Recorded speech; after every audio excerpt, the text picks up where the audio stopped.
रब्बी इश्रह ली सदरी वयस्सिर ली अमरी वहलुल उक़दतम मिन लिसानी यफ़क़हू क़ौली। हम टैब की रिवीजन जो है वो करने जा रहे हैं और उसके अंदर हमने सैलरी तक की चीज़ें को डिस्कस कर लिया था। आज हम उससे आगे मूव करते हैं। आपके साथ मैं स्क्रीन शेयर करता हूँ।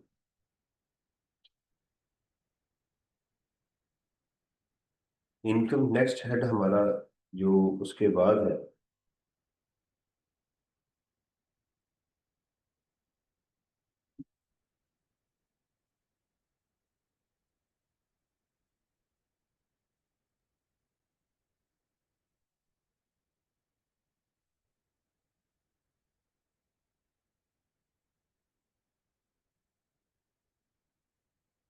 वो है जी इनकम फ्रॉम प्रॉपर्टी का। इनकम फ्रॉम प्रॉपर्टी में हमारे पास पहले चार्जेबल रेंट है और चार्जेबल रेंट के अंदर हम इसकी जो रिडक्शंस हैं वो माइनस करते हैं। इसमें सबसे पहले जो हमारे पास अमाउंट है वो है हमारा रेंट।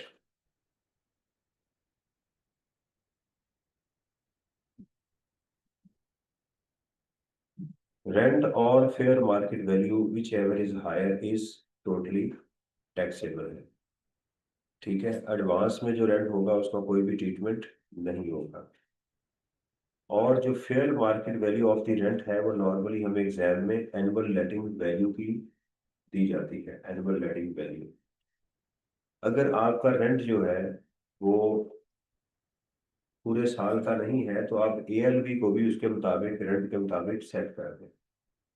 फॉर एग्जाम्पल कि आपका जो रेंट है वो 200 है, राइट, और आपने अपनी प्रॉपर्टी को 9 मंथ के लिए रेंट आउट किया तो आपका बन जाएगा 1800। अगर आपसे कहा जाए कि इस घर की जो एएलवी है वो 2000 है तो आप कहेंगे विच एवर इज हायर, तो ये गलत हो, क्योंकि जो एएलवी है वो 9 मंथ की है। ये तो इसके लिए हम इसको इसके साथ कंपेयर नहीं करेंगे, बल्कि हम क्या करेंगे, 2000 इंटू 9/12 करेंगे, तो ये वैल्यू गलत होगी, इसके साथ आप इसको कंपेयर नहीं करें। तो कितनी वैल्यू आ गई आपकी,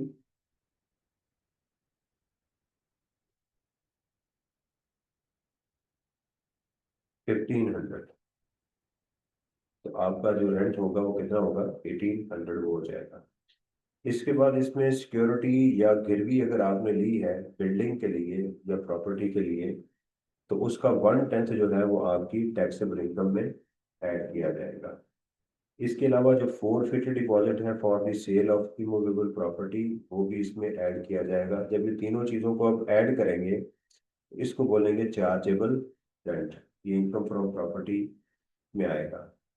क्या इसमें रेंट जो है वो मूवेबल आइटम्स का आ सकता है? The answer is no. ये सिर्फ लैंड और बिल्डिंग का है।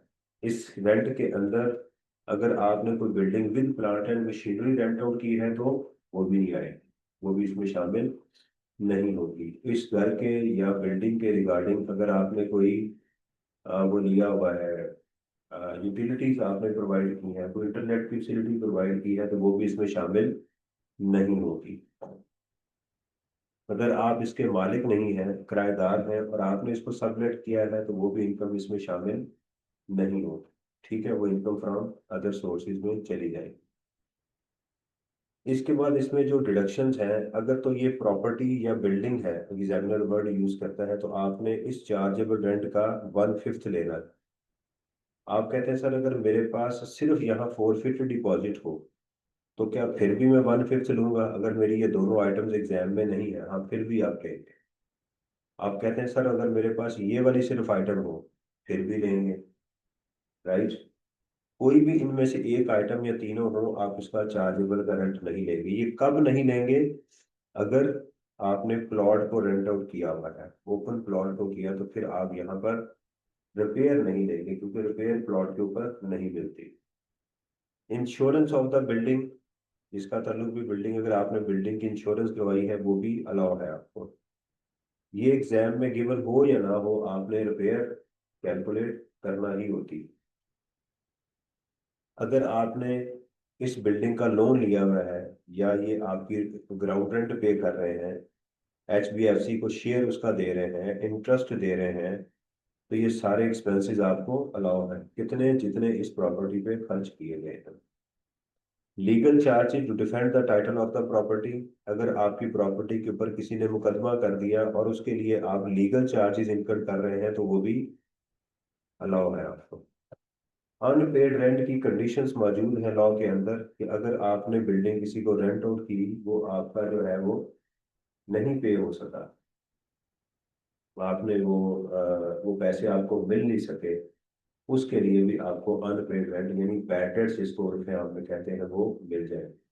इसकी लॉ ने कंडीशंस आपको बता दी हैं कि वो जो रेंट था वो टैक्सेबल था, यानी आपने पहले उसको इनकम में ऐड किया था, आपने उसके लिए पूरी कोशिश की कि वो रिकवर हो जाए, लेकिन वो इररिकवरेबल है। जिस टेनेंट को आपने ये प्रॉपर्टी दी है उससे प्रॉपर्टी आपने खाली करवा ली है या खाली करवाने के लिए आपने स्टेप्स ले लिए हैं, ये उसके अंदर मौजूद है। और उस टेनेंट के पास कोई और प्रॉपर्टी भी नहीं है, ये अगर कंडीशन पूरी होती है तो आपको जो अनपेड रेंट है वो एक्सपेंस अलाउ हो जाएगा। इसके अलावा बाकी जितने भी एक्सपेंसेस जो प्रॉपर्टी के रिगार्डिंग होंगे वो तमाम को आप अदर कलेक्शन या एडमिनिस्ट्रेटिव एक्सपेंसेस में ऐड करते हैं, लेकिन उसकी शर्त ये है कि वो आपकी जो रेंट है, चार्जेबल रेंट जो है, उसके 4% से ज़्यादा नहीं होने चाहिए। मींस आपके अदर एक्सपेंसेस और 4% विच एवर इज लोअर जो है वो आपको मिल जाएंगे, तो ये आपकी टैक्सेबल इनकम आ जाएगी under the head income from property. तो क्या इसके ऊपर जो है वो कोई सेपरेट टैक्स रेट्स हैं? The answer is no. ये आपकी नॉर्मल इनकम है और उसमें ऐड होगी। अगर इसमें लॉस आ जाए, नेगेटिव अमाउंट आ जाए, तो ये सेट ऑफ हो सकती है। किस किस के अगेंस्ट सेट ऑफ हो सकती है? ये बिजनेस के अगेंस्ट सेट ऑफ हो सकती है, कैपिटल गेन्स के अगेंस्ट और इनकम फ्रॉम अदर सोर्सेज के अगेंस्ट एडजस्टिंग हो सकती है। लेकिन अगर फुली सेट ऑफ ना हो तो फिर ये कैरी फॉरवर्ड नहीं होगा, कैरी फॉरवर्ड नहीं होगा। ये इसके अंदर हमने वो बात की थी।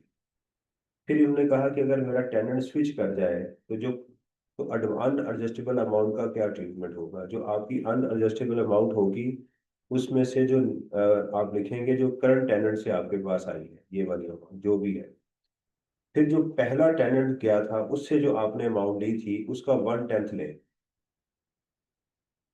और कितने टैक्स ईयर रहा इसको छोड़ दें, इस साल को छोड़ के बाकी जितने साल भी आपके पास रहा उस पे आपने मल्टीप्लाई करना है, उस अमाउंट को माइनस करेंगे, फिर जो आंसर आया तो उसका 1/10 ले।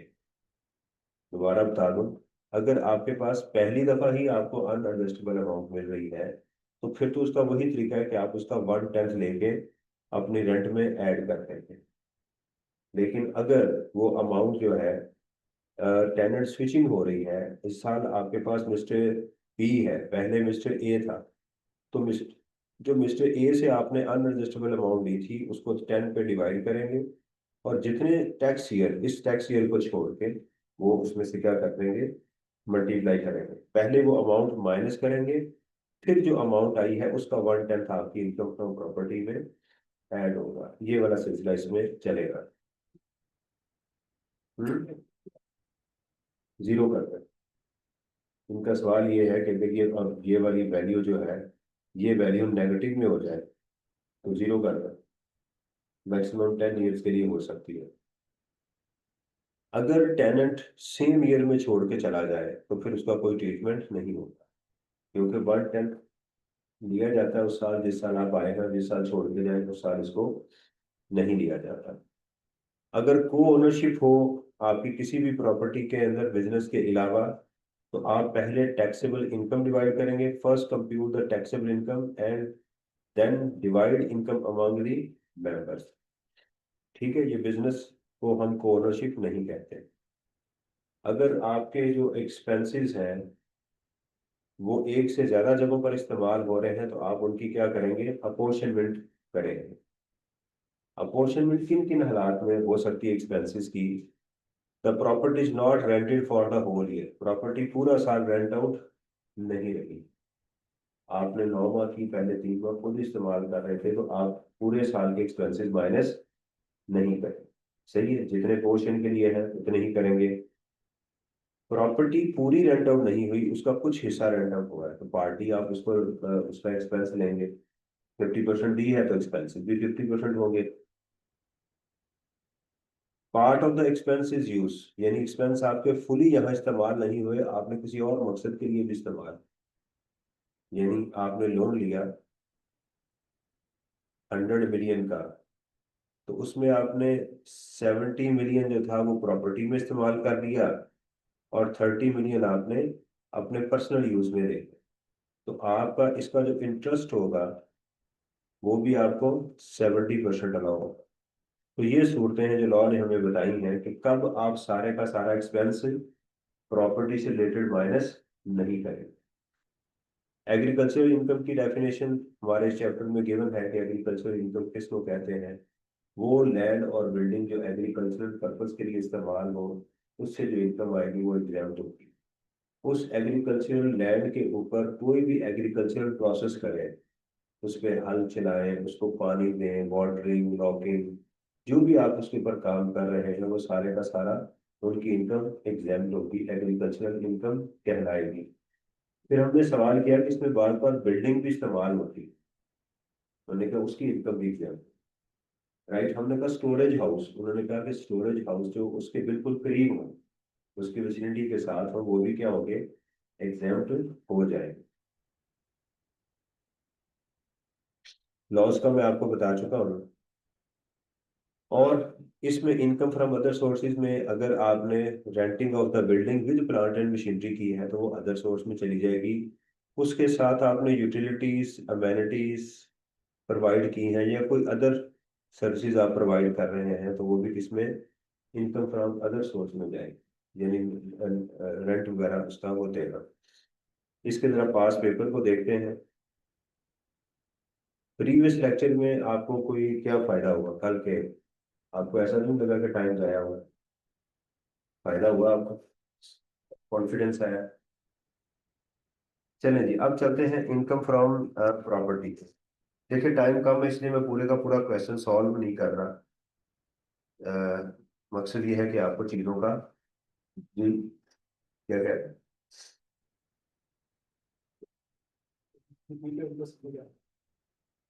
हैं, छुट्टी पे क्यों? अच्छा,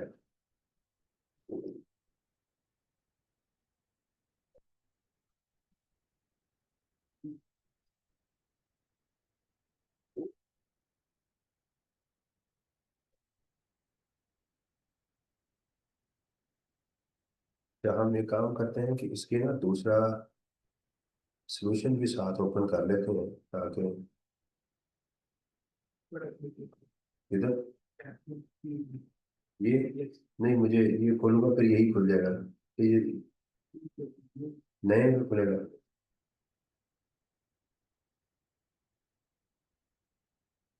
तो इसके अंदर हम मिस्टर असद,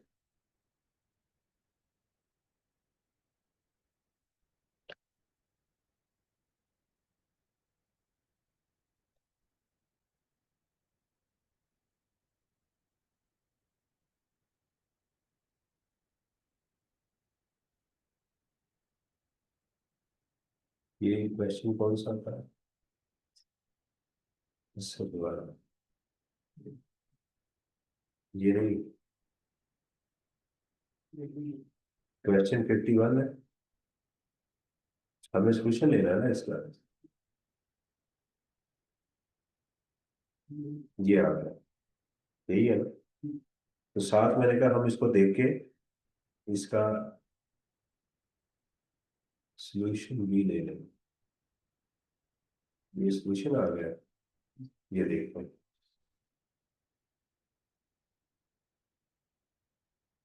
कहते जी, रिक्वायरमेंट है, compute the amount of mister Asad under the heading income from property for the tax year 2025। Mr. Asad owns some buildings which are given on rent. Following information is available. Annual rent received from the tenant 1.8 million, totally taxable. Depreciation on the building no, property tax allowed है आपका minus होगा। Municipal local government taxes 100,000 आपका expense है। Agreement with tenant provide that tenant should pay the taxes, ये tenant pay करेगा। तो इसके दो ट्रीटमेंट होंगे। पहले ये मेरे रेंट में 1 लाख रुपया ऐड होगा और ये मेरा एक्सपेंस भी बनेगा। मेरा टेनेंट मेरे जो भी एक्सपेंस पे करेगा वो मेरी इनकम में ऐड हो जाए, राइट। मेरे बच्चों की फीस जमा करवा दे, यानी आपको आपके टेनेंट से जो भी चीज गिफ्ट में मिलेगी वो गिफ्ट नहीं बल्कि रेंट कहलाया जाएगा। इसी तरह आपके एम्प्लॉयर से जो आपको गिफ्ट मिलेगा वो गिफ्ट नहीं बल्कि सैलरी कहलाएगी। आपके बिजनेस रिलेशनशिप में जो गिफ्ट मिलेगा वो बिजनेस इनकम कहलाएगी। और अगर वो इस रिलेशनशिप में नहीं है, किसी और जगह पर है, तो फिर इनकम फ्रॉम अदर सोर्स में आप चले जाएंगे रिलेटिव से।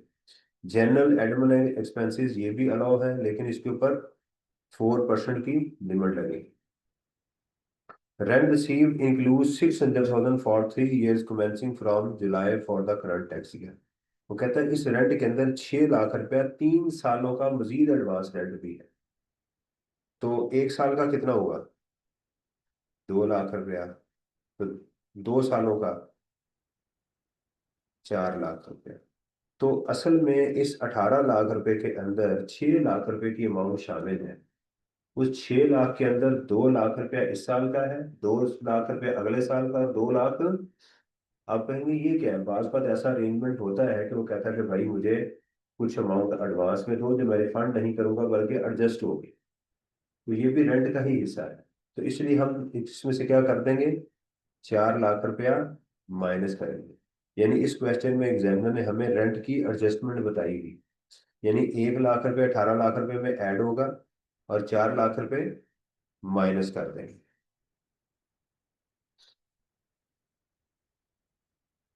हाँ, अप्रूवल बेसिस पे है ना। तो हमें एडवांस 6 लाख मिला हुआ है, तो जो 4 लाख रुपया अगले 2 सालों का है उसमें से निकाल दें। ठीक है। Mister Asad follow accrual basis of accounting ना भी कहता तो income from property accrual basis पे ही टैक्स होती है, रिसीट बेसिस पे टैक्स नहीं होती, राइट। इसमें हमारे पास रेंट था, इसके अलावा और कोई अमाउंट नहीं थी। ये देखिएगा, रेंटल इनकम कितनी आ गई थी हमारे पास? एक 18 लाख। ये देखिएगा, 18 लाख और प्लस हमने कर दिया जो उसने हमारे टैक्सेस पे किए थे, और माइनस कर दिया ये, तो 15 लाख रुपए हमारे पास क्या आ गया? रेंट आ गया, जो हमने रेंट में ऐड कर दिया इधर जाके। लेस डिडक्शन, रिपेयर गिवन नहीं थी लेकिन मैंने क्या किया? 1/5 ऑफ 15 लाख रुपया, 3 लाख रुपया मैंने वो माइनस कर दिया। प्रॉपर्टी टैक्स सारे का सारा माइनस होगा, टैक्सेस भी सारे माइनस होंगे। जनरल एंड एडमिन एक्सपेंसेस कितने थे? 2 लाख। और 4% ऑफ चार्जेबल रेंट, वो कितना था? 60,000। विच एवर इज लोअर, वो भी हमने माइनस कर दिया। तो ये हमारी इनकम फ्रॉम प्रॉपर्टी आ गई। सही, समझ आई? इसमें क्या टेस्ट हुआ? रेंट की एडजस्टमेंट आपको करवाई गई, बताया गया कि रेंट को किस तरह से एडजस्ट किया जाता है।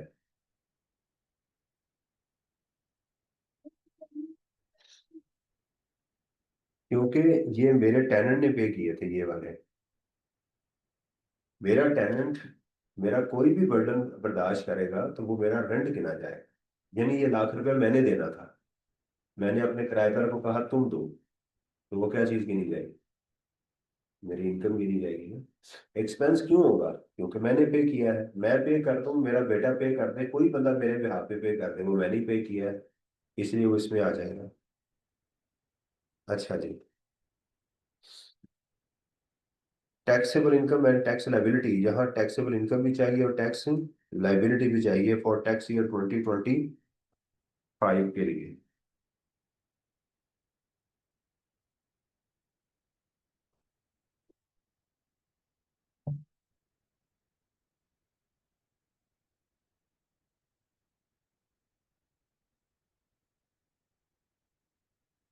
Mr. Akmal purchased four same size similar flat at top floor of an apartment block in Karachi in June 2024.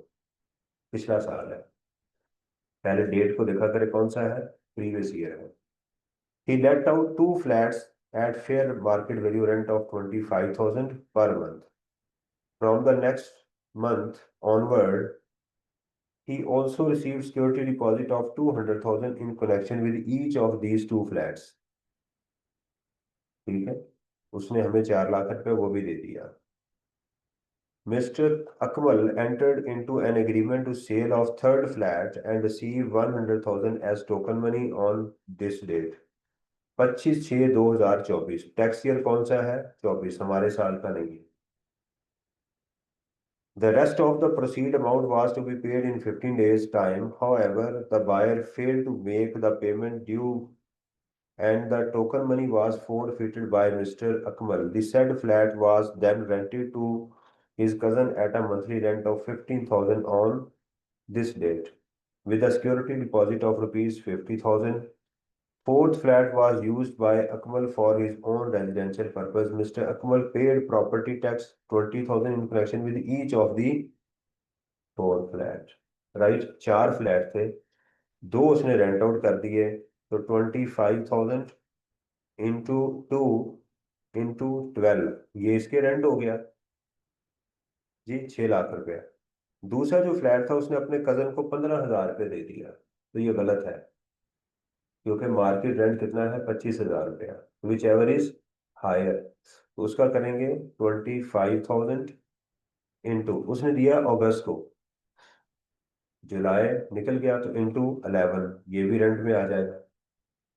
इससे उसने एडवांस ले लिया है, तो 5,50,000 ये हो गया, 4 लाख रुपया ये हो गया, तो 4,50,000 रुपया टोटल इनका। द सेट, ये एडवांस कौन सा है, सिक्योरिटी डिपॉजिट, सिक्योरिटी डिपॉजिट, तो ये आ गया ना, इसका 1/10 जो है वो भी हमारा ये आ जाएगा। और तीसरा फोरफिट डिपॉजिट 1 लाख रुपया। तो इसमें कितनी चीजें हमारे पास मौजूद थी, रेंट भी मौजूद था, राइट, रेंट के साथ हमारे पास फोरफिट डिपॉजिट भी है और अनएडजस्टेबल अमाउंट भी है। और इसमें एक्सपेंसेस कौन से थे, सबसे पहले रिपेयर आएगी, रिपेयर के बाद प्रॉपर्टी टैक्स इसमें गिवन है। ओके,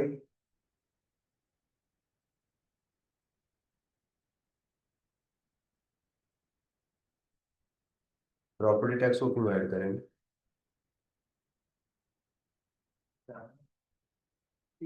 इसका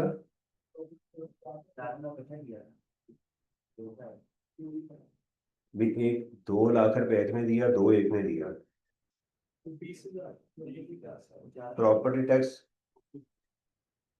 खुद जो जो भी पे करे, कितना है, 20,000 है ना, तो तीन का लेंगे ना, 20,000 इंटू, पहले देखिएगा 20,000 इंटू 12, दो फ्लैट का आ गया, फिर 20,000 इंटू 11, ये उस फ्लैट का जो तीसरा है, क्योंकि तीसरा फ्लैट उसने रेंट आउट ही किया है ना अगस्त में, तो इसलिए ये इन दोनों का पूरे साल का और इसका 11 माह का आएगा।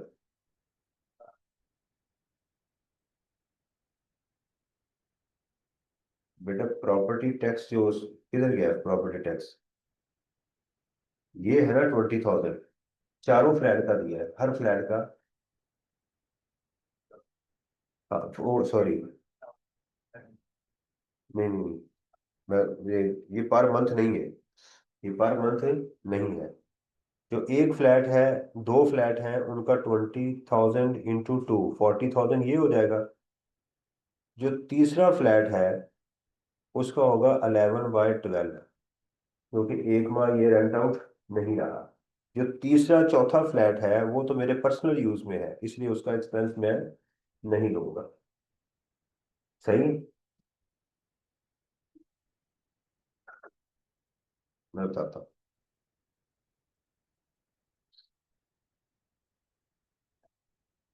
ये देखिएगा,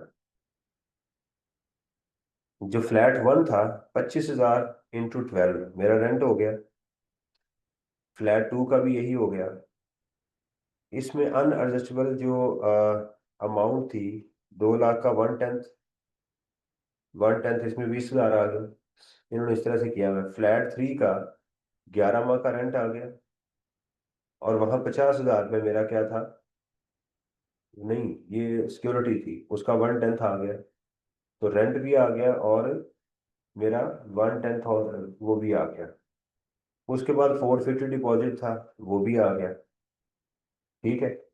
तो टोटल अगर देखें चार्जेबल रेंट मेरा कितना आ गया, इनको ऐड करें 10,20,000। एग्री। अब देखें इसमें सबसे पहले तो आप रिपेयर अलाउंस इसका 1/5 इसका माइनस कर दें। दूसरा प्रॉपर्टी टैक्स जो है, ये प्रॉपर्टी टैक्स यहाँ गलत किया हुआ है, ये वाला, ये जरा प्लीज नोट कीजिएगा।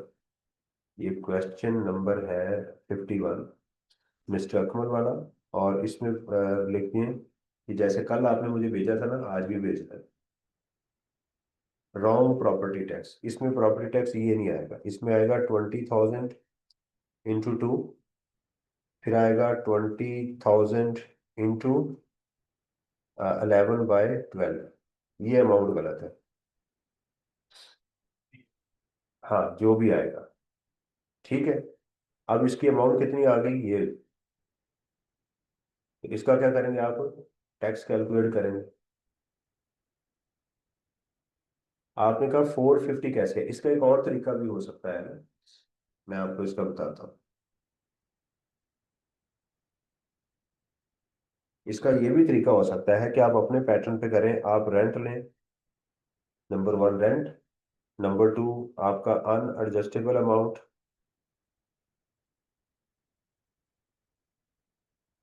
और तीसरा 450 डिपॉजिट। रेंट कितना है, एक फ्लैट है आपका 20,000 इंटू 12, दूसरा फ्लैट है 25,000। तो आप लेंगे 25,000 इंटू 12, 25,000 इंटू 12, और 25,000 इंटू 11, ये आपका आ जाएगा टोटल रेंट। अनएडजस्टेबल अमाउंट आ जाएगी एक, पहले से 2 लाख, फिर दूसरे फ्लैट की 2 लाख, और तीसरे फ्लैट की 50,000। इसका आप 1/10 लेंगे तो आपका अनएडजस्टेबल अमाउंट आ जाएगी 450 डिपॉजिट आपका 1 लाख रुपये आ जाएगा। सही है, आप अपने तरीके से कर लें, आसान है। और फिर यहाँ से आप कर दें लेस रिपेयर अलाउंस, वो आप यहाँ से माइनस कर दें। रिपेयर और दूसरा क्या था, प्रॉपर्टी टैक्स, प्रॉपर्टी टैक्स भी आप यहाँ से माइनस कर दें। वो कितना था, 20,000 प्लस 20,000 प्लस 20,000 इंटू 11/12। ये आपका आंसर आ जाए 5।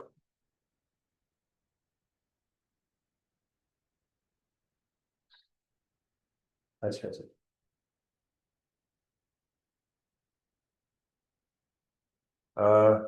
On 1 July Farrukh borrowed 800,000 from star bank limited, ये कर नहीं दिया था क्लास में हमने, कि नहीं किया था। Mister Farrukh borrowed and acquired a plot of land in hub industrial zone at rupees this। अब अगर उसने बोरो किया है तो इसका एग्जामिनर नॉर्मली इंटरेस्ट देता है, फिर हमें इंटरेस्ट को भी अकाउंट फॉर करना होगा। सही।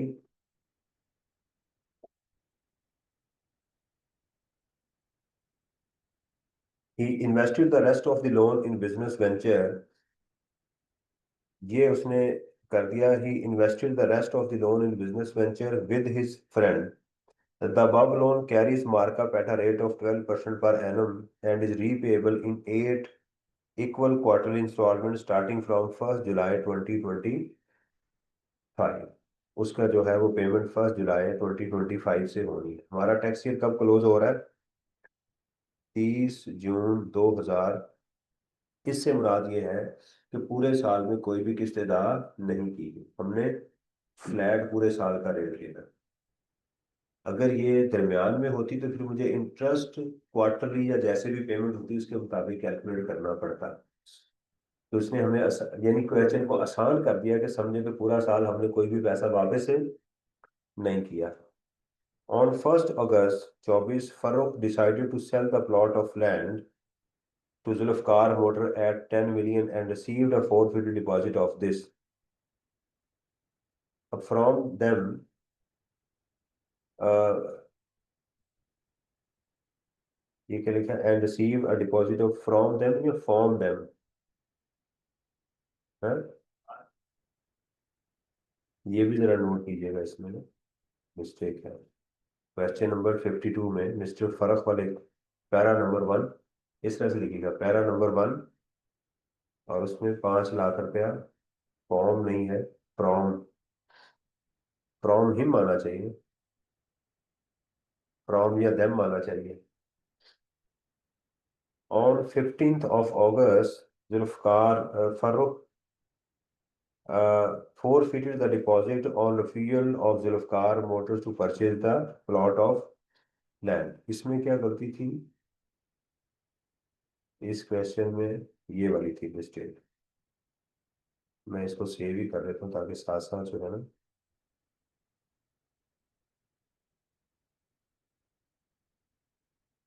अच्छा जी, तो इसमें क्या आ गया हमारे पास? फोरफिटेड डिपॉजिट आ गया। On 1 September Farooq let out the plot of land to his friend Atif at a monthly rent of 150। ठीक है, 1 सितंबर को उसने कर दिया तो कितने हो गए? 10 मंथ, 150 इंटू सितंबर, अक्टूबर, नवंबर, दिसंबर और 6 माह। He received an unadjustable deposit of this from Atif and paid 80,000 for leveling the, ये मेरा एक्सपेंस आ गया। और ये अनएडजस्टेबल अमाउंट आ गई, इसका 1/10 लूंगा। 50,000 एज ग्राउंड रेंट, ये भी मेरा एक्सपेंस आ गया। And 12,000 as insurance premium against risk of damages और destruction by the water logging, मेरा एक्सपेंस आ गया। अच्छा, ये जो एक्सपेंस है इंश्योरेंस, ये मेरा ख्याल है इसको हम अदर एक्सपेंसेस में डालें, क्योंकि जो इंश्योरेंस सारी अलाउ होती है ना, जो 100% अलाउ है वो बिल्डिंग के लिए अलाउ है, उसके फायर के लिए, उसको देख लीजिएगा। And 140 against rent collection charges, ये भी मेरा अदर्स में चला जाएगा। Farrukh had paid 25,000 to a firm of professional valuer which determine the annual rental value of the plot at ₹2160, तो ये भी मेरा एक्सपेंस हो जाएगा। तो यहाँ जो अदर एक्सपेंसेस मुझे नजर आ रहे हैं फिलहाल, वो एक तो ये वाला है, दूसरा ये वाला है और तीसरा ये वाला। Very good. अब इसके अंदर जो रेंट था मेरा, वो था ये वाला। ये दिस अमाउंट किधर गया? ये गलत जगह हो गया। ये इसको हमने इसके साथ कंपेयर करना है। इसको आप इसके साथ कंपेयर भी करेंगे। उसकी एनुअल रेंटल वैल्यू जो है वो 2160 है, ये पूरे साल की है। ये किसकी पूरे? तो इसको आप करें 10/12, तो कितनी आएगी? 17,50,000। और आपने अपना घर रेंट पे किया हुआ है 150 इंटू 10, कितना है? कैसे?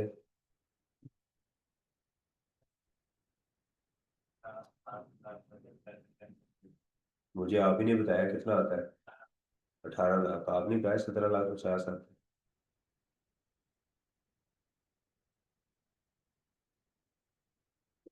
18 लाख, तो विच एवर इज हायर, आप 18 लाख लेंगे। तो इस क्वेश्चन के अंदर देखिएगा, रेंट था, फोरफिल्ड डिपॉजिट भी था और अनएडजस्टेबल अमाउंट भी थी, तीनों अमाउंट थी और कुछ एक्सपेंसेस भी गिवन थे इसके अंदर। मिस्टर फर्रुख, ये देखिएगा, फोरफिल्ड डिपॉजिट आ गया 5 लाख रुपया। Rent receive from the tenant और fair market value of the rent, ठीक है, विच एवर इज हायर। ये भी हो गया हमारे पास। अच्छा, अनएडजस्टेबल अमाउंट थी, उसको इग्नोर करेंगे क्योंकि प्लॉट है, उसका 1/10 तो नहीं लेंगे ना, बिल्डिंग के केस में लेंगे, ये तो प्लॉट है, इसलिए हमारे पास है। ये आ गया जी हमारा चार्जेबल रेंट। इसमें रिपेयर भी नहीं आएगी क्योंकि प्लॉट है। दूसरा, इसके अंदर ग्राउंड रेंट था, हमारा एक्सपेंस हो गया, इंश्योरेंस प्रीमियम उन्होंने पूरी ले ली हुई है। अच्छा, उसके बाद ये जो है ना कलेक्शन चार्जेस, कितने थे टोटल?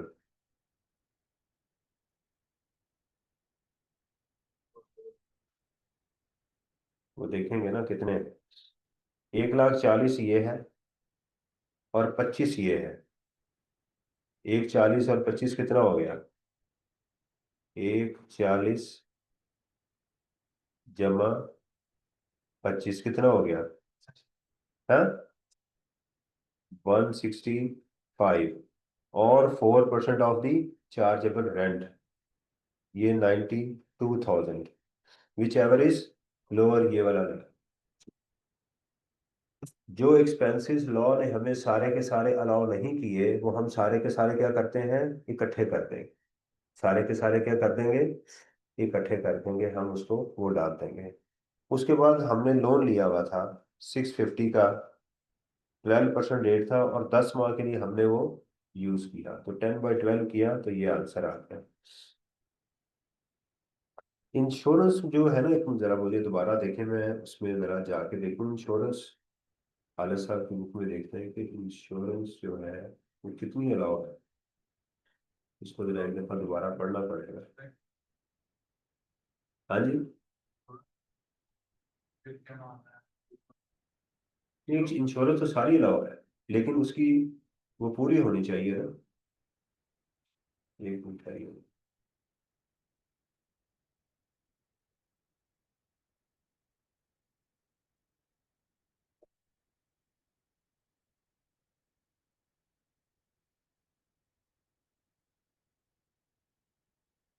इंश्योरेंस की ज्वाइनिंग गलत आ रहा है।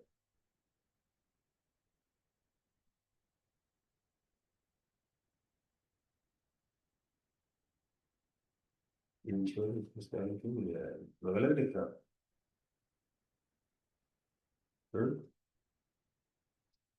अजीब बात है, कह रहे इंश्योरेंस का लफ्ज ही नहीं है। लेकिन तो मैं ले भी तो इनकम फ्रॉम अदर सोर्स रहा हूँ, इनकम फ्रॉम प्रॉपर्टी का चैप्टर चाहिए, ये वाला है। गलत उठा रहे हो ना। अब ले इंश्योरेंस को।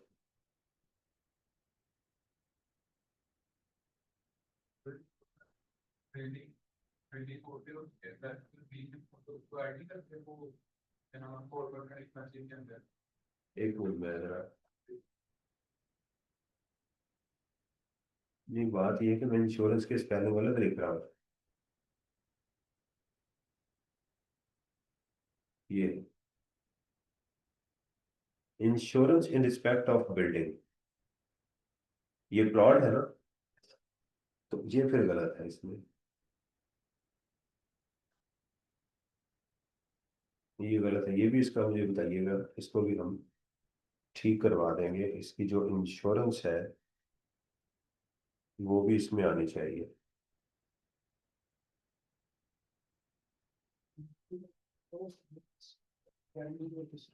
बिल्डिंग तो नहीं है ना बेटा, है, एक्सपेंस है, जायज है, लेकिन इंडिपेंडेंट एक्सपेंस तो नहीं है। आप समझ रहे हैं? बस, थैंक यू। किसकी है वो? प्लॉट के ऊपर ही हुई है, और किस? बेटा, बिल्डिंग है या प्लॉट? सवाल ये पैदा होता है, प्लॉट है ना, तो ये इंश्योरेंस बिल्डिंग की होती है, इसकी नहीं होगी ना। समझ आ रही है? ये जरा नोट कीजिएगा, इंश्योरेंस जो है वो इसमें क्लब होनी चाहिए। इसके अंदर क्या था? प्रॉपर्टी का एक्सपेंस था, ठीक है।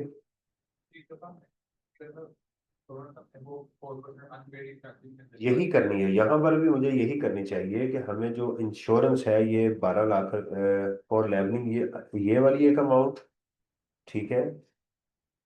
100 रुपये लेवलिंग का ग्राउंड एक, नंबर 2, नंबर 3 और नंबर 4, यानी असूलन इस क्वेश्चन के अंदर ये वाली जो अमाउंट है ये अलाउ नहीं होनी चाहिए, क्योंकि ये जो है यहाँ पर ऐड होनी चाहिए 12,000 के अंदर। इसके अंदर आएगी तो ये बन जाएगा आपका 1,177 बन जाएगा, और विच एवर इज लोअर ये होनी चाहिए। सही है कि नहीं, समझ आई?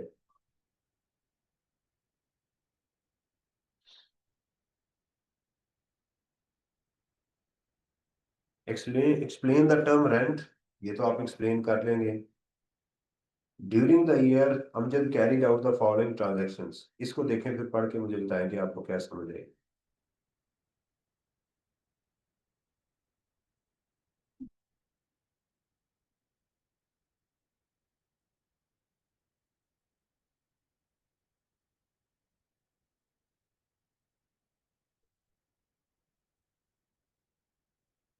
ये आखिरी क्वेश्चन करते हैं ताकि बाकी आगे मूव करें।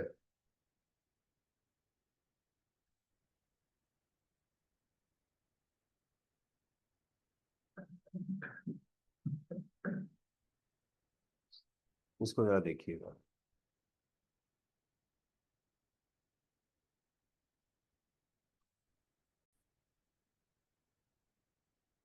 जी अवैस, आपका कोई क्वेश्चन है?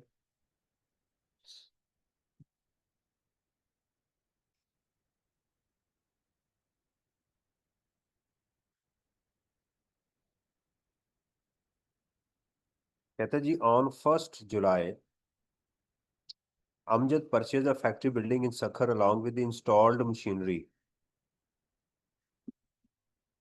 देखें, जब भी आप एसेट को ले रहे हैं तो ये सोचा करें एसेट आया है मेरे पास, क्या करना है। एक एसेट, देखें एसेट आया है तो उसके ऊपर जरा सोचा करें कि ये क्या हुआ है। ये एसेट, फिर देखें कि एसेट का यूज कहाँ हो रहा है। अगर एसेट डिस्पोज ऑफ नहीं किया तो वो कोई इनकम जनरेट करेगा। एसेट कहते ही उसको जो इनकम जनरेट करता है। क्या ख्याल है? या वो इनकम फ्रॉम प्रॉपर्टी में इस्तेमाल हो रहा है, या वो बिजनेस में इस्तेमाल हो रहा है, या वो कैपिटल गेन में, या इनकम फ्रॉम अदर सोर्स में कहीं इस्तेमाल तो हो रहा है ना। वो किस तरह की इनकम जनरेट कर रहा है, उसकी उस इनकम को मुझे कहाँ लेकर जाना है। देखें, सैलरी के अंदर तो एसेट इनकम ही जनरेट कर रहा होगा। सैलरी के अंदर सिर्फ एक ही चीज आती है, वो आती है आपके शेयर्स। जब आपको शेयर अक्वायर होते हैं तो उस पर इनकम जनरेट होती है। अभी ना मुझे आज कुछ टाइम बताइएगा, मैं आपको सारे एसेट की एक्विजिशन और डिस्पोजल के ऊपर बात करूंगा ताकि मैं उसको समराइज कर दूं। शेयर्स के ऊपर, शेयर्स को मैं अलग से, शेयर्स का अक्वायर करना और शेयर्स का बेचना, एसेट का अक्वायर करना और एसेट का बेचने को हम डिस्कस करेंगे। फिर गिफ्ट का लेना, वो कहाँ कहाँ जाएगा, ताकि चीज़ों को हम जरा सम अप करते जाए। देखें, ये क्वेश्चन करके आपको हो सकता है कि आप ये समझ रहे हो कि यार इसके मुताबिक तो मेरी कोई इतनी अच्छी तैयारी नहीं है। ऐसा नहीं है। आपको जो सिचुएशन मिलेगी वो पेपर एक और नई डिफरेंट सिचुएशन मिल जाएगी। आपका कॉन्सेप्ट ठीक होना चाहिए। एग्जाम के करीब आके ना बाज स्टूडेंट को ये फील होना शुरू हो जाता है कि मेरी तैयारी सही नहीं है, क्योंकि 3 4 सब्जेक्ट ले रहे होते हैं ना, वो चीज़ें मिक्स हो रही होती है। ऐसा नहीं होता। आपने इस बात के ऊपर हिम्मत नहीं छोड़नी कि यार चीज़ें मिक्स हो रही। यू हैव टू कंटिन्यू, आपने उसको कंटिन्यू करना होता है। अब जरा इसको देखिएगा। On 1 July Amjad purchase of factory building in Sukkur along with installed machinery at a price of 9 million and 3 million। अगर तो ये बिजनेस में इस्तेमाल हुई तो फिर इसके ऊपर आपको डिप्रिसिएशन लेनी है। फिर आपको डिप्रिसिएशन और अमोर्टाइजेशन, इनिशियल अलाउंस कैलकुलेट करना है। और अगर ये इनकम फ्रॉम अदर सोर्सेज में से रेंट आना शुरू हो गया, फिर भी यही करना है। दोनों सूरतों में आपने यही कुछ करना है। To manage the shortage of funds of ₹2 million, he borrowed the same on 1 July from his friend Shamshad through a cross cheque. अब देखिएगा, बचत हो गई। अगर ये क्रॉस चेक के थ्रू ना लेता, ये कैश के थ्रू लेता, तो ये 20 लाख रुपए हमारी इनकम फ्रॉम अदर सोर्स में चला जाता। कैश आप अपने बाप से भी ले लें राइट, गिफ्ट की शक्ल में हो या लोन की शक्ल में हो, वो आपकी इनकम बन जाता है। ये बात ज़हन में रखनी, वो कारोबार के लिए हो या जिसके लिए भी हो। The loan carries interest at the rate of 18%। आप कहेंगे सर अगर मैं ये कैश के थ्रू लेता तो क्या मुझे ये इंटरेस्ट अलाउ होता? यस। लॉ ने इसकी कोई ममानत नहीं की। आप लोन ले लें किसी से कैश की शक्ल में, वो इनकम फ्रॉम अदर सोर्स में जाएगा, एक्सपेंस मिल जाएगा आपको जो भी आप उसको इंटरेस्ट दे रहे हैं। ओके, ये चीज यहाँ पर मौजूद है। यहाँ पर आपको क्या अभी अभी तक कुछ समझ नहीं आई कि उसने रेंट आउट किया या नहीं? अभी मुझे एक ही बात की समझ आई है कि मुझे इसके ऊपर इनिशियल अलाउंस भी लेना है और डेप्रिसिएशन भी कैलकुलेट करनी है। क्योंकि इसकी दो ही सूरतें हैं, या तो मैं फैक्ट्री खुद यूज करूंगा या मैं आगे रेंट आउट कर दूंगा। अगर खुद यूज करूंगा तो ये एक्सपेंस बिजनेस में चला जाएगा, और अगर मैं रेंट आउट करूंगा तो ये मेरा जो है वो इनकम फ्रॉम अदर सोर्स का एक्सपेंस बन जाएगा। दोनों सूरतों में मुझे एक्सपेंस मिल जाएगा।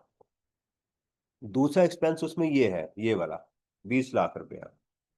On 1 January he let out his building along with plant to Basit at a monthly rent of this, तो इंटू 6, 6 जो है वो 6 से मल्टीप्लाई करेंगे, ये आपका बन जाएगा, रेंट आ जाएगा इनकम फ्रॉम अदर सोर्सेज।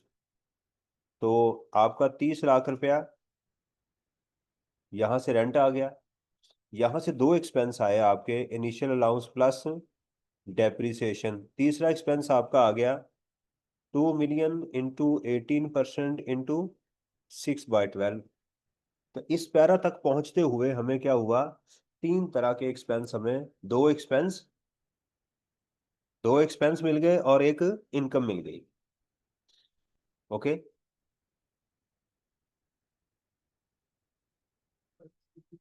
हाँ जी, दोबारा फिर मिल जाएगा अगर आपने पे ऑफ नहीं किया तो। हमने रेंट आउट बेटा कब की है? यही तो अभी अपोर्शनमेंट का रूल पढ़ के आए हैं। जब हमने प्रॉपर्टी पूरा साल रेंट आउट नहीं की तो इंटरेस्ट पूरे साल का क्यों लेंगे? उसको पूरे साल का ही देंगे आप, लेकिन उसमें एक्सपेंस आपका कितना है? वो वाला 6 मंथ का होगा वो आपके। जी, हमने हमारा ईयर एंड तो 30 जून तक होता है ना। On 1st July, Amjad let out his residential property situated in DHA Karachi to Mirza Limited at a monthly rent of this. Rent for 2 years was received in advance. Rent उसको जो है वो मिला है 2 साल का एडवांस में, इसका हमारे साथ कोई ताल्लुक नहीं है। हमारी प्रॉपर्टी रेंट आउट हुई है 1 जुलाई को, तो हम यहाँ पर 3 लाख इंटू 12 जो है वो लेंगे, 3.6 मिलियन की हमारी इनकम आ जाए। कौन सा?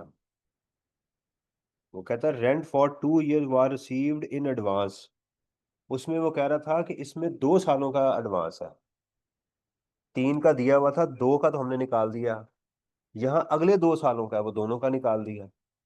पिछले क्वेश्चन में नहीं बेटा, हाँ, rent for 2 years was received in advance, ये वाला इस लाइन का कोई ताल्लुक नहीं होगा।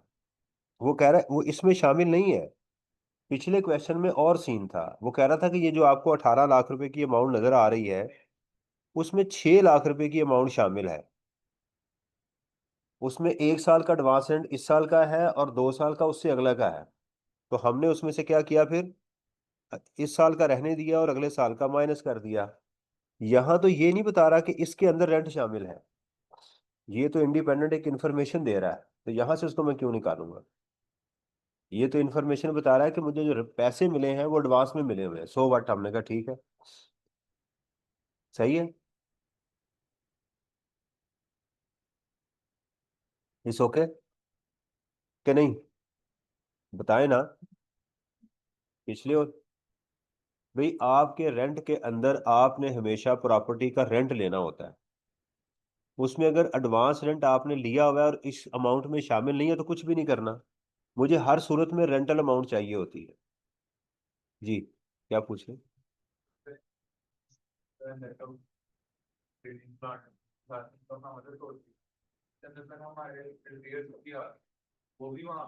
रिपेयर भी मिलेंगे। इन अगर कोई आपकी इनकम फ्रॉम अदर सोर्सेज में जा रही है तो उसके ऊपर आपको रिपेयर भी मिलेगी, डिप्रिसिएशन भी मिलेगी प्लांट एंड मशीनरी के ऊपर, बाकी एसेट्स के ऊपर नहीं मिलेगी। वो भी मिलेगी, वहां कोई लिमिट नहीं लॉ ने लगाई।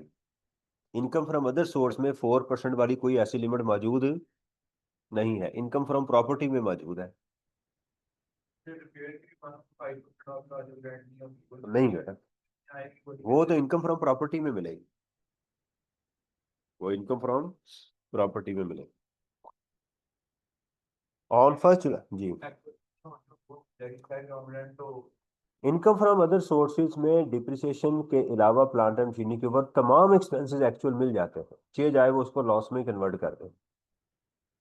सही। On 1st July, Amjad also entered into an agreement with Zishan for the sale of his plot in Quetta for 50 million. The plot had been purchased for 40 million. Under the term of agreement, he received 5 million at the time of signing and balance was to be received in 30th September. However, due to the financial difficulty, Zishan failed to pay the balance amount and subsequently कहानी ये थी कि उसने कितने amount लिए, 5 million. ये मेरी income आ गई, इसमें जाएगी इनकम फ्रॉम प्रॉपर्टी में, राइट। यहां से ये मेरी इनकम भी आ गई इनकम फ्रॉम प्रॉपर्टी में, ये मेरी इनकम आ गई इनकम फ्रॉम अदर सोर्सेज। सही है। On 10th he finally sold the plot to Jamshed for 60। यहां से कैपिटल गेन जनरेट हो गया। अब जब कैपिटल गेन जनरेट हुआ है, इसने खरीदा था 40 का, तो 40 मिलियन को आप माइनस करें तो बाकी क्या आ गया, 15 मिलियन। और 15 मिलियन जब प्लॉट बिकेगा तो देखा जाएगा कि 1 जुलाई 2024 से पहले बाय किया है या उसके बाद, 1 जुलाई को या उसके बाद किया या उससे पहले। तो ये कब किया बाय, 2017 में, उससे पहले है ना, क्योंकि हमने टैक्स रेट डिसाइड करना, उससे पहले होगा तो फिर उसके रेट्स आएंगे, प्लॉट का, फ्लैट का और प्रॉपर्टी का, राइट। ये कब खरीदा आपने, 2017 में। अगर टाइम नहीं बताया तो हम 1 जुलाई से शुरू कर लेंगे साल के। जब भी अगर किसी जगह पर आपने टाइम कैलकुलेट करना हो और सिर्फ साल लिख दिया गया हो, तो आप वो साल का शुरू लेंगे। टैक्स ईयर है तो साल का टैक्स ईयर शुरू ले लेंगे, अगर वो कैलेंडर ईयर है तो कैलेंडर ईयर। अब अगर आपने 1 जुलाई को खरीदा 2017 को, तो 2018, 2019, 2020, 2021, 2000, तो ये 6 साल से ज्यादा हो गया, तो ये हमारी इनकम क्या हो गई, एग्जेम्प्ट हो गई। तो यहाँ तो यहाँ इनकम फ्रॉम अदर सोर्स भी आ गया, इनकम फ्रॉम प्रॉपर्टी भी आ गया, कैपिटल गेन्स भी आ गया, सेपरेट ब्लॉक की इनकम उसने दे दी और वो एग्जेम्प्ट भी हो गई।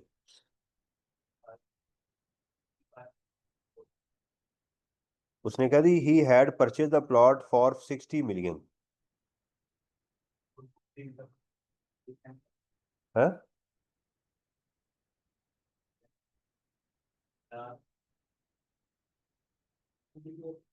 हाँ, कितने का खरीदा था, 40 का, तो बेचा कितने का, तो कितना गेन आ गया। हाँ जी, सही है। अच्छा जी, प्रॉपर्टी सखर और कराची, कराची की कौन सी प्रॉपर्टी थी उसकी, ये वाली सखर में थी उसकी इनकम फ्रॉम अदर सोर्सेज, तो कराची में थी इनकम फ्रॉम प्रॉपर्टी थी। कहता जी रिपेयर एंड मेंटेनेंस, इसको तो हम, हाँ ये मिल जाएगी, ये भी अलाउ है, ये भी अलाउ है, ये अलाउ नहीं है क्योंकि इसमें रिपेयर मिलनी है जाके हमें।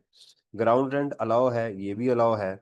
इंश्योरेंस बिल्डिंग की ये भी अलाउ है, ये भी अलाउ है, राइट। तो ये एक्सपेंसेस हम उसमें से रिस्पेक्टिवली माइनस कर देंगे। तो इस एग्जाम, इसमें इस क्वेश्चन के अंदर हमें क्या टेस्ट, ये सारे पास पेपर के एग्जाम है, ये जितने मैं आपको करवा रहा हूँ ये सारे के सारे पास पेपर है, ये इसमें कोई ऐसा क्वेश्चन नहीं है जो पास पेपर में ना आया हो। तो अब जरा ये समझ आइए आपको जरा, वो भी मिलेगी, ये वाले एक्सपेंस भी मिलेंगे, ये देखिएगा, ये है, यही है ना कि नहीं, ये देखिएगा। इनकम फ्रॉम प्रॉपर्टी में हमारे पास क्या आ रही है, ये देखिएगा, ये वर्किंग की हुई है यहाँ पे। इनकम फ्रॉम प्रॉपर्टी में हमारे पास क्या थी, रेंटल इनकम थी, ये कहाँ से आ गया 6?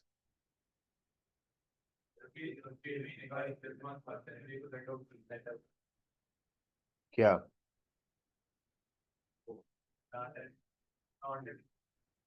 नहीं, अच्छा ये इसकी हुआ है, ठीक है, ये वैल्यू इसकी है, ये जो वर्किंग है ये इसकी है। बहरहाल आप ना ऐसे करें एग्जाम में ना, आप कंफ्यूज होंगे। और ये रेंटल इनकम इसकी आ गई और ये इसकी आ गई, ठीक है। ये चली गई इनकम फ्रॉम अदर सोर्सेज में, चली गई इनकम फ्रॉम प्रॉपर्टी के अंदर। क्लियर? तो हमारी ये आ गई सबसे पहले इनकम फ्रॉम प्रॉपर्टी में, सबसे पहले इसकी 1/5 आप लेंगे, रिपेयर आ गई, ग्राउंड रेंट पूरे का पूरा होगा, इंश्योरेंस पूरी की पूरी हो जाएगी, राइट। और भी एक्सपेंस मुझे नजर आया था यार इसमें। नहीं, एक, हाँ दो ही थे। तो ये तीन एक्सपेंस जब हमने यहाँ से माइनस किए, टोटल 750, तो हमारे पास ये taxable income, income from property इसकी आ गई। इसमें हमारे पास फैक्ट्री और लैंड की ये आ गई। अच्छा, इसमें रिपेयर हमने ये 270 कहाँ से आ गई, ये 270 कहाँ से आ गई भाई? है कहाँ पे? ये है। अच्छा, कुदरती बात है कि अच्छा ये 2720 है, ये 270 है, ओहो। ये भी हो गई। रिपेयर टू द मशीनरी ये भी हो गई, ग्राउंड रेंट भी हमने माइनस कर दिया, इंश्योरेंस बिल्डिंग की भी माइनस कर दी। और इसमें हमने क्या किया, डिप्रिसिएशन बिल्डिंग की आ गई। प्लांट की दो चीजें आएंगी। प्लांट का इनिशियल लॉस क्यों नहीं लिया? कहाँ है?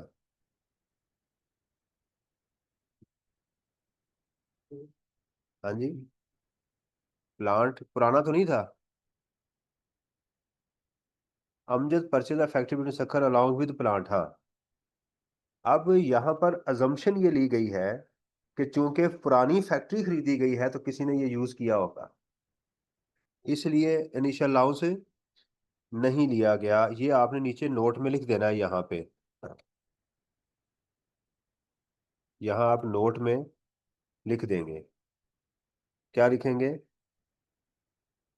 हाँ, it is assume that the initial allowance on the plant is not taken. ये भी जरा नोट कर लीजिएगा। मुझे आपने बताना है कि नोट ऐड करना है किसमें, क्वेश्चन नंबर कौन सा है ये? हाँ, 53 में नोट ऐड करना है। तो इसमें इनिशियल अलाउंस लेना चाहिए था, नहीं लिया, उसकी ये वजह है। इंटरेस्ट जो लिया था हमने देखा 18% इंटू 6/12, तो इस इनकम में से आपने माइनस किया तो ये आ गई इनकम फ्रॉम अदर सोर्सेज। देखें, मुझे बताएं फिर। बार बार मैं आपको बता रहा हूँ, एग्जाम में इतनी एक्यूरेट कैलकुलेशन बार बार नहीं हो रही होती, प्रेशर में चीजें भूल जाती हैं, इसलिए आपने अपने तौर पे जो चीजें आपको नजर आ रही हैं उसको आपने लेकर चलना है।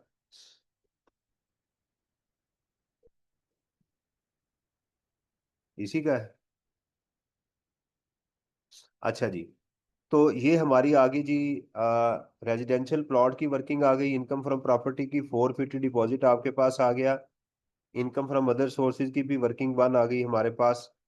कैपिटल गेन जो था वो हमने क्या कर दिया, एग्जेम्प्ट कर दिया, टैक्सेबल इनकम आ गई। इसमें टैक्स भी मांगा गया था कि नहीं? नहीं मांगा गया, तो ये हमारी टैक्सेबल इनकम आ गई।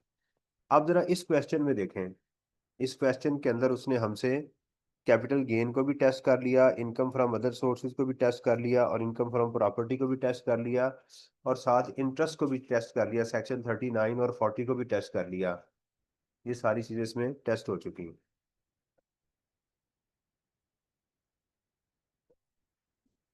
क्योंकि इनकम फ्रॉम प्रॉपर्टी में एक्चुअल रिपेयर अलाउ नहीं होती, इनकम फ्रॉम प्रॉपर्टी में 1/5 मिलती है रिपेयर, एक्चुअल रिपेयर को इग्नोर करते हैं। इसमें इसलिए हमने रिपेयर को ले लिया था क्योंकि इनकम फ्रॉम अदर सोर्सेज में एक्चुअल रिपेयर अलाउ होती है। अच्छा देखें, मेरे पास दो ऑप्शन है कि मैं आपको रिवीजन करवाना शुरू कर दूं और सिर्फ मैं बोल ही जाऊं, मैं आपको जैसे मैंने करवाया करवा दूं और मैं इसके ऊपर ना आऊं। आप उससे अगर कंफर्टेबल हैं तो मैं वैसे करवा देता हूँ। हाँ, ये सही है ना? मैंने कहा ऐसा तो नहीं है कि आप ये 54 वाला कह रहे हैं। ये तो आसान है। 55 कर लेंगे। ये वही चीज 56, ये वाला। अच्छा 56 जो है ये महज 7E वाला है ये। हाँ ये वही है जो सर की किताब कर लेते हैं इसको ना, हम इसको भी कर लेते हैं कि डीम्ड इनकम का जो कॉन्सेप्ट है उसको भी हम यहाँ पर करके फिर हम थोड़ी सी ब्रेक करेंगे। कैपिटल गेन में जाने से पहले ब्रेक करेंगे, फिर उसके ऊपर हम जंप करेंगे। बिजनेस में तो मेरा ख्याल है कि हमने अच्छी प्रैक्टिस कर ली है, फिर दोबारा हम उसको कर लेंगे, कोई मसला नहीं। और कर लेंगे, और बताएं। बिल्कुल सही है, फिर सेल्स टैक्स के ऊपर इसी तरह एओपी का भी, एओपी का क्वेश्चन और करवा देंगे। इंडिविजुअल के अंदर, एओपी के अंदर इंडिविजुअल का भी हो जाता है। टाइम देख लें जितना है, मुझे तो जो कहेंगे मैं करवाई जाऊंगा, मुझे क्या मसला। मैं यही कह रहा हूँ ना कि हम एओपी के और इंडिविजुअल के क्वेश्चन में कोई बहुत फर्क नहीं होता। बिजनेस की मैं बात कर रहा हूँ, एओपी का वही सेम पैटर्न है, बल्कि एओपी के क्वेश्चन में चीजें कम होती है। मेंबर की जब आप टैक्सेशन करेंगे, जो किसी एओपी का मेंबर हो, तो फिर वहां पर वो चीजें आती। आजकल 3 क्वेश्चन वो दे रहा है कंप्रीहेंसिव, एक बिजनेस का, एक सैलरी का, और एक सेल्स टैक्स में से कम 3 क्वेश्चन वो बनाई जा रहा है। यानी आप बिजनेस में से क्वेश्चन आ रहा है, या एओपी का आता है, या इंडिविजुअल का आएगा। सही है। सैलरी का भी आ रहा है। और एक दफा तो उसने क्या किया, 2 बिजनेस के क्वेश्चन बना दिए हुए। हाँ उसने 2 कर दिए, अलग बना दिए, प्लस उसके साथ उसने सेल्स टैक्स का तो एक क्वेश्चन कंप्रीहेंसिव लेता ही है वो। क्लियर। ये चीजें भी वो उसमें कर रहा है। अच्छा जी, ये क्वेश्चन देखिएगा, इनकम फ्रॉम प्रॉपर्टी का। कहता है जी, under the provision of 7E the income tax ordinary compute total income of Faraz in respect of 7E। 7E के अंदर जो हमारा टैक्स रेट है वो कितने परसेंट है? वो है 20%। और इनकम कितनी है? वो है 5% of the fair market value. ये 2 चीजें हैं। टैक्स रेट कितना है? 20%। क्लियर। ये किसका है? 7E का। above mentioned property also state the reason for excluding any of the properties from this computation। ये सिर्फ लैंड और बिल्डिंग को हम लेंगे। इसका रूल ये होगा कि वो तमाम लैंड और बिल्डिंग जो आपके बिजनेस में या किसी टैक्सेबल एक्टिविटी में इस्तेमाल होंगी उनको निकाल देंगे। वो लैंड और बिल्डिंग जिसके ऊपर आपने 236K का एडवांस टैक्स दिया वो निकाल देंगे। कोई एक प्रॉपर्टी जो आपका दिल है वो भी इसमें से निकाल देंगे। राइट। ये निकालने के बाद जो आपकी आइटम बचेगी उसका हम 5% लेंगे, वो इनकम होगी। और उस 5% का 20% लेंगे तो वो टैक्स आ जाएगा। अच्छा, इसमें उसने सिर्फ इनकम मांगी है, टैक्स नहीं मांगा, तो इसलिए हम ये वाला 20% यहाँ पर अप्लाई नहीं करेंगे। ये बात आपने जहन में रखनी। इनकम और 7E के अंदर जो आपकी इनकम है वो 5% है। देखें, एग्जाम में आप उलट कर सकते हैं कि आप जब इनकम कैलकुलेट करें तो वो 20% ले लें, और टैक्स कैलकुलेट करें तो वो, ये उलट कर सकते हैं। देखें, गिनती अगर गिने, काउंटिंग करें, तो पहले क्या आता है? 5, फिर क्या आता है? 20। तो इनकम में पहले क्या लफज आता है? Income tax. अगर आप लिखें इनकम, तो फिर क्या लिखेंगे? यही लफज है ना। तो यहाँ 5 और यहाँ 20। ये 20 कैसे होगा? 5 चौका 20। ये 4 कहाँ से आया? क्योंकि साल में 4 क्वार्टर होते हैं। हैं? हाँ, टी से टैक्स और टी से 20, जैसे मर्जी याद करने, इसके ऊपर आधा घंटा मजीद भी खिताब हो सकता है। हाँ जी। हाँ, हाथ काट लेंगे वो, वही 7 पेपर के लगा देंगे। अच्छा, आपने अपने दिमाग को ये सिग्नल नहीं देना कि मेरे से पेपर नहीं होना, मैं आपको बार बार कह रहा हूँ। ये सिग्नल नहीं आपने देना। देखें, जहां तो कोई चीज किसी के कंट्रोल में है फिर तो आप कह सकते हैं, जो चीज आपके कंट्रोल में है वहां आपने अपने आप को लेट डाउन नहीं होने देना। चलें जी। Bangla located in Karachi, Fraz uses this house as a residential house, लिया जा सकता है, लिया जा सकता है। Apartment located in Karachi, Fraz sons resides in his apartment, ये भी लिया जा सकता है। Office premises निकाल दें। Open plot, this property was purchased during the year and withholding tax 236 was paid, ये नहीं लेंगे, इसमें से निकल जाएगा। जिसके ऊपर एडवांस टैक्स दिया हुआ है आपने उस साल, वो साल नहीं लेंगे। Shop located in commercial area, this purchase shop है जी, this shop was purchase during the year and withholding tax was paid, duly paid, ये भी नहीं लेंगे।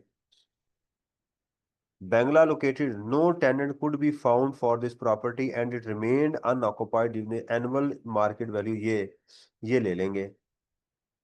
राइट, तो हमारी इसमें से एक प्रॉपर्टी हमने निकालनी है, ये निकाल दें। बाकी क्या बचा? अगर ये आंसर आपका 25 मिलियन तक हुआ तो इसको भी निकाल दें, फिर इनकम जीरो हो जाएगी। जो सबको निकालने के बाद जो बचा आपका, अगर वो 20 मिलियन बच गया, 25 मिलियन बच गया, तो फिर ये सेक्शन से आप बाहर चले। 25 मिलियन माइनस नहीं करना, ये एक टेस्ट है कि ये सारी चीजें निकालने के बाद आपके पास फिर भी कुछ बचा है। जी बच गया, वो 25 मिलियन से ज्यादा, जी ज्यादा है। तो आपका यहाँ कितना हुआ? 80 मिलियन। इसका 5% कितना बनता है?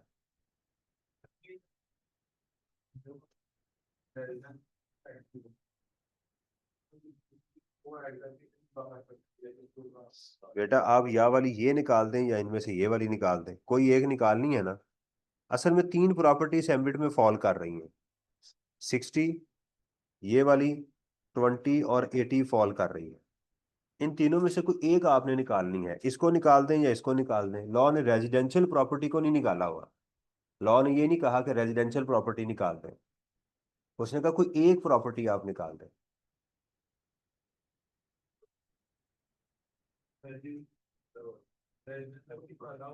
बेटा एक मिनट ठहर जाए यार, एक मिनट पढ़ लेते हैं ना इसको। जो 7E है उसको देख लेते हैं अभी, एक मिनट ठहर जाए ना। किताब में जो लिखा है उसको तो अभी छोड़े ना, पहले तो हम अपना करते हैं कि हमें क्या कहा गया है।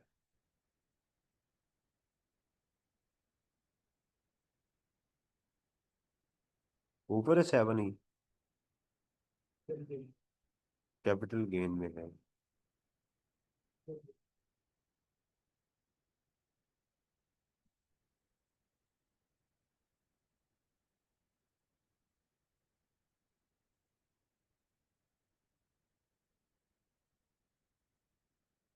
ये है ना 7E। One capital asset owned by the resident person, कोई एक कैपिटल एसेट निकाल दें जो owned by the resident person, ये कहाँ लिखा हुआ है कि उसकी रेजिडेंशियल प्रॉपर्टी को निकाल दें? भाई आप दोनों में से जो मर्जी निकाल दें, इसमें लड़ाई तो नहीं है ना। आपका दिल है 60 जी। मैंने वही बेटा कहा ना कि एक कोई जब ये वाले सारे एसेट भी निकाल दें, जब सारे निकाल लें फिर उनमें से भी जो बाकी बचे उनमें से भी कोई एक एसेट और निकाल दें। आप वो प्रॉपर्टी इसमें से माइनस कर दें जो आपकी शॉप है, जो फैक्ट्री है वो भी निकाल दें, जो किराए पे दी है वो भी निकाल दें। राइट, जो इनकम फ्रॉम अदर सोर्स को इनकम जनरेट कर रही है उसको भी निकाल दें, फार्म हाउस को भी निकाल दें, वो प्रॉपर्टी जिसके ऊपर आपने एडवांस टैक्स दिया वो भी निकाल दें।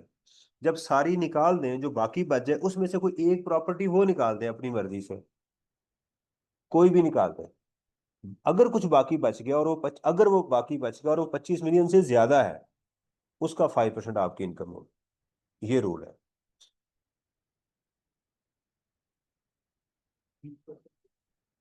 उसने टैक्स तो मांगा ही नहीं हुई सवाल में ना। जी सेपरेट ब्लॉक का होगा वो। ये देखिएगा क्वेश्चन कौन सा था? 56। ये देखिएगा, ये 55 है, ये है। कौन कौन सी चीजें उसने छोड़ी हैं? शॉप उसने ले ली है एक, ओपन प्लॉट ये भी ले लिया है, और ये अपार्टमेंट क्यों लिया है?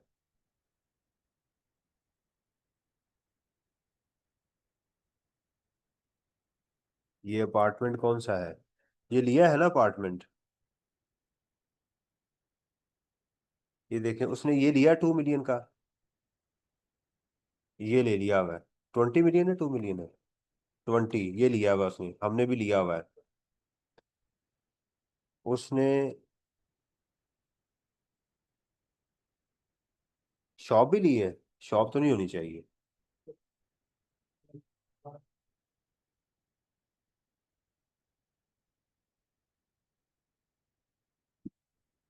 इन the year and withholding tax was duly paid, ये तो नहीं लेनी चाहिए। भाई ये क्यों लिया हुआ है, सवाल ये है कि ये क्यों लिया हुआ है। 80 का ये तो बनता है, ये भी लिया हुआ है। जी। भाई जो प्रॉपर्टी जिसके ऊपर आपने 236,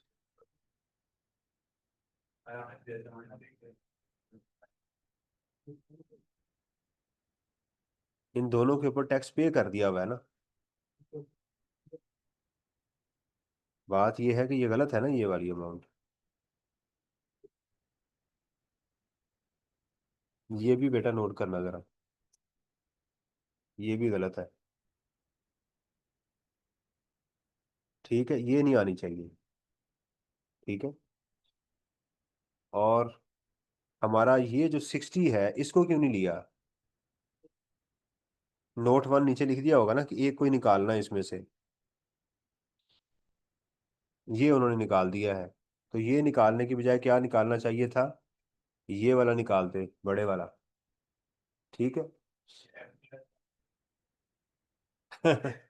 हाँ नहीं, अगर आप हैं तो इसको निकाल दें, बहरहाल ये मेरे ख्याल में सोल्यूशन ठीक नहीं है। आप इसमें लिखिए, नोट किया आपने, तो इसमें क्या करेंगे आप? हाँ, सोल्यूशन में प्रॉब्लम है। और ये था जी हमारा इनकम फ्रॉम प्रॉपर्टी का और 7E का जो अभी तक हमने डिस्कस किया है। इसको अगर हम समराइज करें अभी इस हेड को, तो इसमें हमने देखा कि एग्जामिनर ने हमारी अपॉर्शनमेंट की अच्छी कैलकुलेशन करवाई है। Expenses borne by the tenant उसकी उसने हमसे कैलकुलेशन करवाई है। इसके बाद एग्जामिनर ने हमसे फेयर मार्केट वैल्यू की उसने हमसे करवाई है। फेयर मार्केट वैल्यू को एएलवी भी दिया है। अगर आप सेल्फ हायरिंग में है तो वहां एएलवी नहीं लेंगे, वहां पर एएलवी आप नहीं लेंगे। अनएडजस्टेबल अमाउंट की उसने हमसे कैलकुलेशन करवाई है। उसने फिर यहाँ पर सेक्शन 39 और 40 को टेस्ट किया है, यहाँ पर उसने प्रॉफिट ऑन डेट को भी दिया हुआ है। तो ये एरिया भी अल्हम्दुलिल्लाह हमने इस पहले हाफ में हमने कवर किया है। एग्री? राइट। अब इसको थोड़ा सा ब्रेक करते हैं 10 एक मिनट की, आप इसको जरा समराइज करें, सोचें, फिर आगे चलते हैं।